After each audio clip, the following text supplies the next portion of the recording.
Oh yeah, the devil made me do it. Okay. I'm glad you're here this morning. It's a great topic, okay? Of course, we in Unity don't believe in the devil, okay? But that's not going to stop me from talking about it. Okay. I have a story that I'd like to share with you. A senior citizen was, I don't know, I guess he was with his cronies, whatever, and he just felt like he wanted to share, okay, what was going on in his life. He said, you know, I've gotten old. He said, I have had 2 bypass surgeries. I had a hip replacement. I've got new knees. I fought prostate cancer and diabetes. And I'm half blind, and I can't hear anything that is softer than an engine, a jet engine going by. I take 40 different medications that make me dizzy, make me winded, and subject to blackouts. I have bouts with dementia. I have poor circulation. Sometimes I can't even feel my hands and my feet. I can't remember if I'm 85 years old or 92. I've lost all my friends, but thank God I still have my driver's license.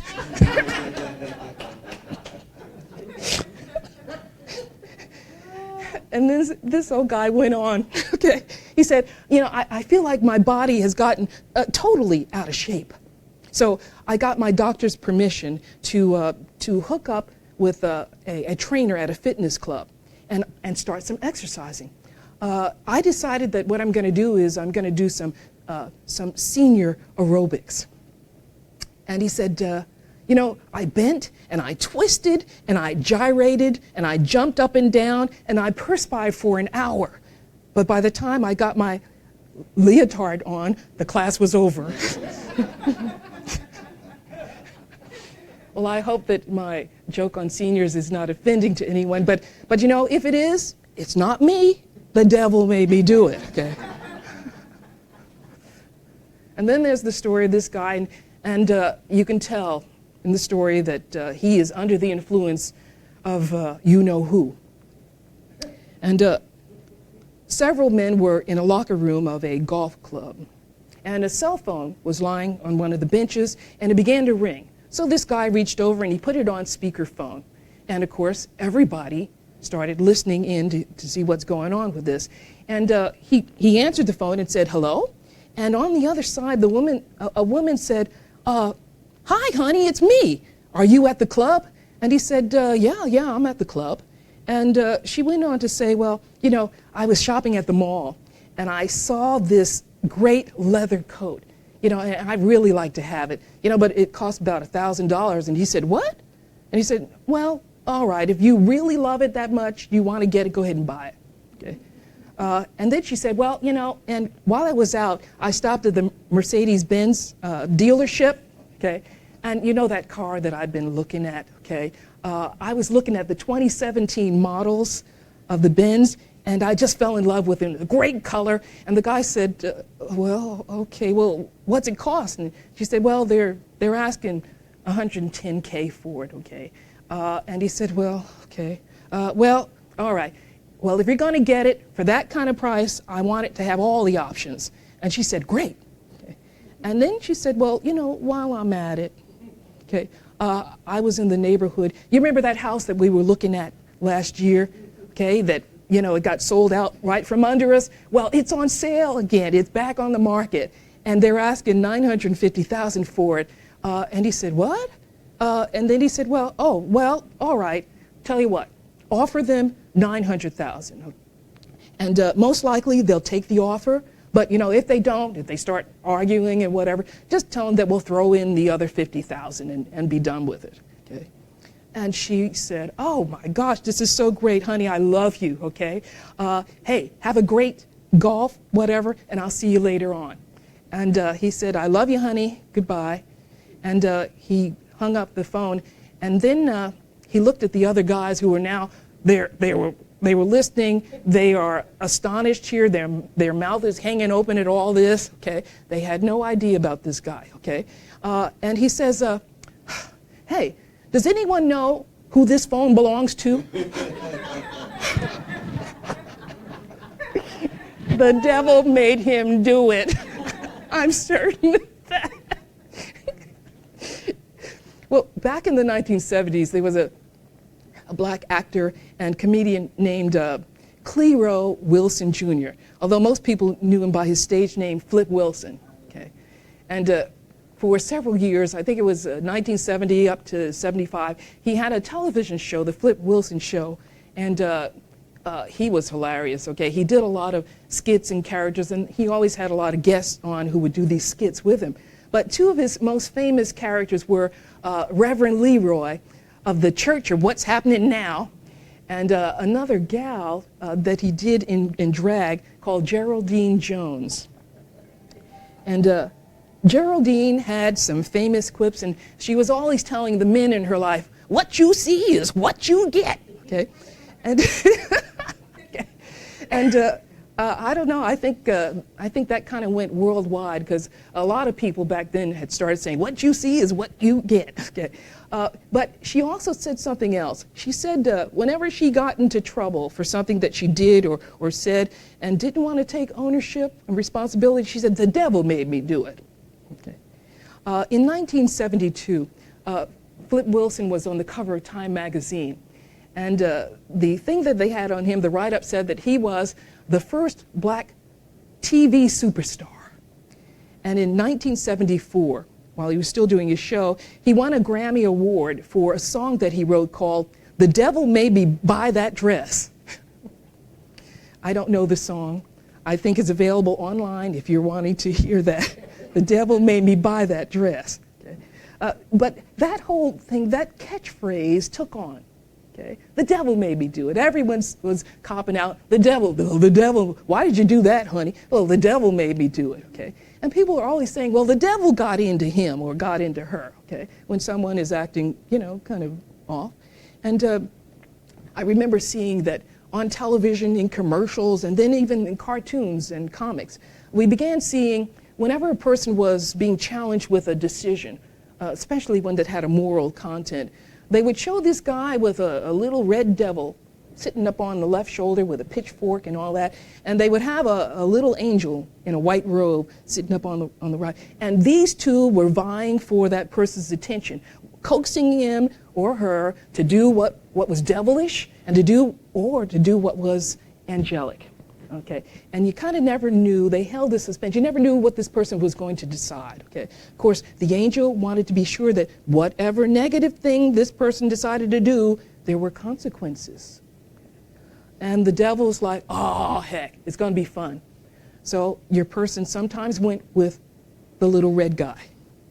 But this idea that there is this force, this energy, this power that can act on us and through us, this has been around for a long time.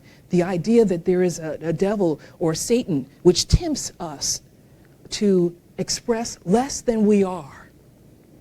This is a very old foundational idea. And actually, we read in the Bible that even Jesus had encounters with the devil. When he first began his ministry, as it's told in the early chapters of the book of Matthew. After Jesus had come up out of the water from being baptized by John the Baptist, we have the story of the heavens opening up and the Spirit of God descending like a dove on him. And he hears this proclamation, "Here is my beloved Son." Okay?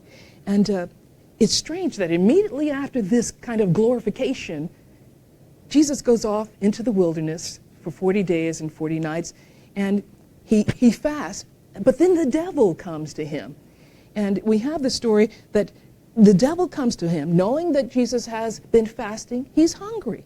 There's a human side of him that kicks in. And the devil tempts him and says, well, why did you just turn these stones into bread? And Jesus thinks about it for a little bit, and he said, no, okay. We are supposed to live on more than physical bread. But every word that proceeds out of the mouth of God, this is what's supposed to nourish us. And so the devil tries something else. He takes him to the holy city, and they go up on top of this pinnacle. And he has Jesus stand on this pinnacle, and he says, well, you know, if you're the Son of God, the angels are going to be protecting you. And they won't even let you dash your foot against a stone. why don't you jump off this and let's just check this out, okay, and see if it's true. And Jesus says, well, it's also written that we are not supposed to tempt God. We don't have to test God, okay? We can trust what God is and how God works in us, okay? And so the devil, he figures, well, I'll try it a third time. So in the 5th chapter of Matthew, we have the devil now taking Jesus to this high mountaintop. And as they're there, they're looking out, and he shows Jesus the wonders of the world, all the kingdoms and their glory. And he says, well, everything that you see out there, I'll give it to you if you'll just fall down and worship me. And to this, Jesus says, Satan, get thee behind me. Get out. So he gives Satan the boot. And the scripture tells us that immediately after this, the devil leaves and the angels minister unto Jesus. Okay. Well, we also know that in the gospel stories, Jesus was doing his ministry. He was teaching, he was preaching, but he was also healing. We have many stories where Jesus cast out the devil or the evil that was in a person, and he healed that person. Well, what's up with this, okay? Unity does not believe in an entity or force that is exterior to us that can oppose God.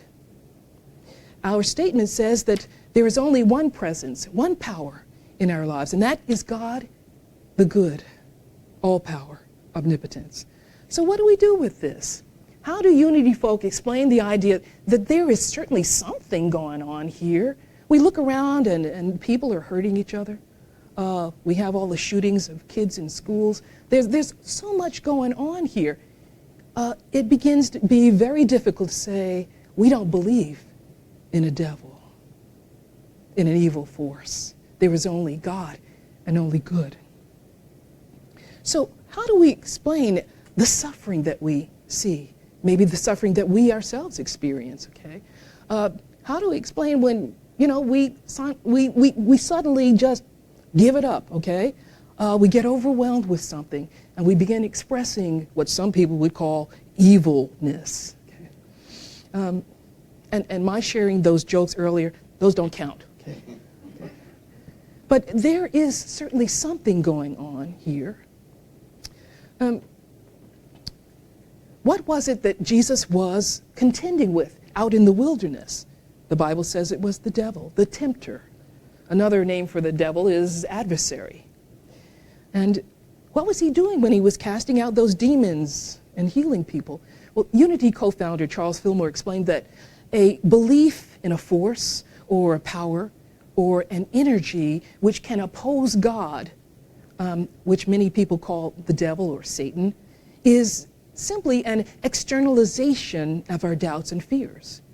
It's us putting our doubts and fears out there, giving them shape and form out there.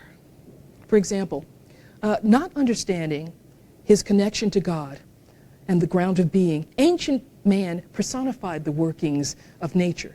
They thought that the earthquake, the hurricane, the raging fire that was in the forest, these were evil spirits. These were demons that were acting, coming into our human experience, coming into our world and acting on us and destroying limb and life. People also have the habit of externalizing those thoughts and feelings that they don't want to own up to. It's kind of like we think that this anger that we're feeling is some alien or parasite that comes into us and forces us to go punch that guy in the nose. It's almost like sometimes we don't have control. It almost feels like there is this outside force that is active in us. There are all kinds of devils, I believe, but none of them are separate outer forces or entities which can oppose God or God's good. Rather, these devils are our own thoughts, our attitudes, our beliefs, which tempt us to act in ways which limit our experience of the good of God. So there's a difference there. These devil thoughts, attitudes, and beliefs which we ourselves generate, are not opposed to God. They are opposed to our ability to experience more of God. There is a difference there. How do we understand man's inhumanity to man, the organized or random acts of violence? There is much, I believe, to learn about this whole idea of karma, what it is, okay, and what is carried when a soul leaves this life and then returns to this experience that we call school. But I'm not going to expound much on that. But I'd like to share with you how I have come to understand this concept here in the light of Unity's statement of being. I think that human life is an opportunity for us to get in touch with who we are, our true identity and true connection with God. And our experiences provide that opportunity to grow, challenges us to grow. I believe that good can come from every experience, the wonderful ones and the ones that we call evil or bad, the ones that give us the feeling or sense of lack and limitation. But that doesn't mean we don't suffer. That doesn't mean there isn't pain. These are real things. But I hesitate to call some experiences good. Now, I know that there are some Unity folks who say everything's good, okay? It's all good, okay? But we are talking about many different levels here. And on this human level or plane, there are experiences. We make them out to be good or evil in our own ways of expressing our human self. And because we are connected, we are not separate from God, and we are not separate from one another. We understand that the peace that we want to see in the world originates from the peace that we establish within our own consciousness. And it's the same way with anger, with jealousy, with hatred, with hostility. We generate those things and we put them out into the world. Sometimes unknowingly. Other times, you know, the devil gets in us and we don't care, okay? We're hurting and we hurt back. But this presents us an opportunity to grow, to change, to make different selections, okay? So what happens, I believe, is that there is something called collective consciousness.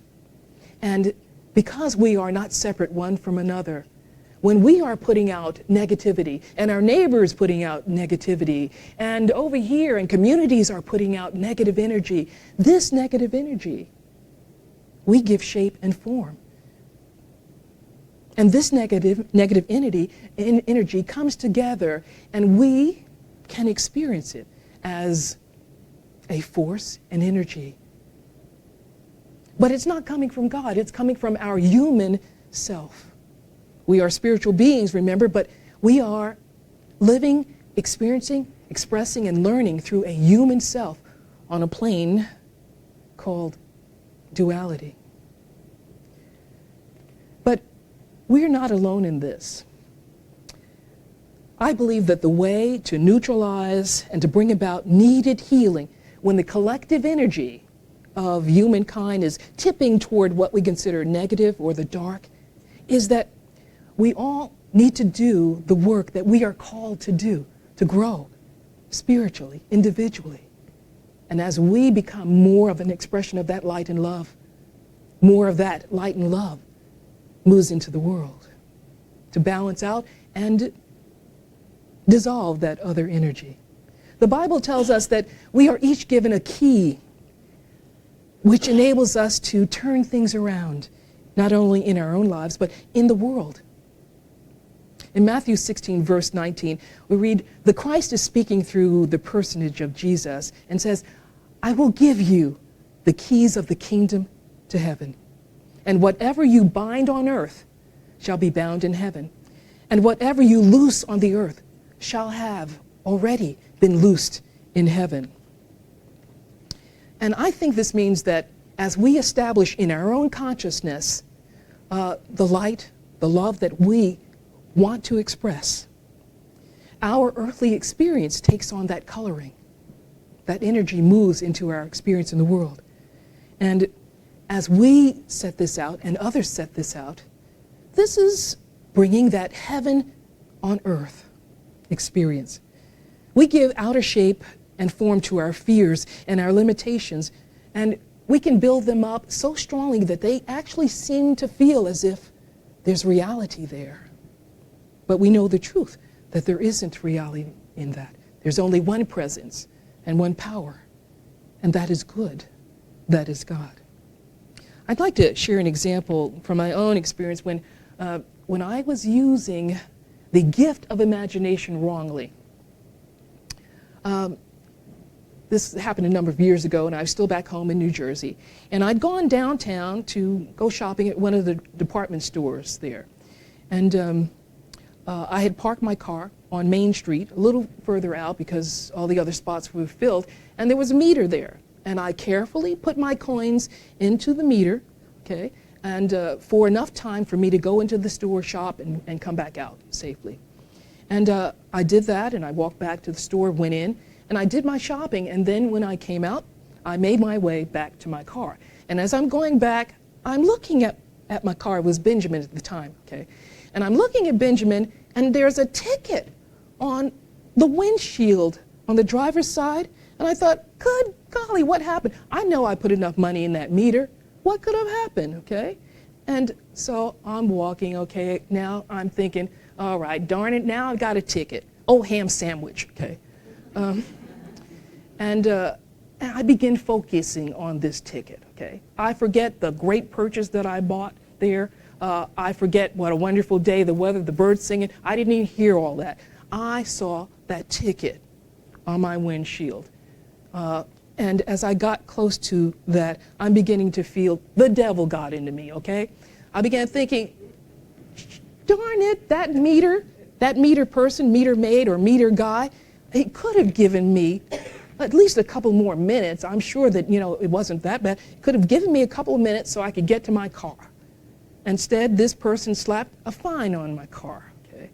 And when I finally got to the car, I didn't even want to look at the ticket, okay? But I decided, well, just own up here, okay? So I pulled the ticket out from underneath the windshield wiper blade that it was under, and then I decided to go ahead and see what the amount of the fine was so I can, just attend to business. And I began reading it, and it said, "Hi, BJ.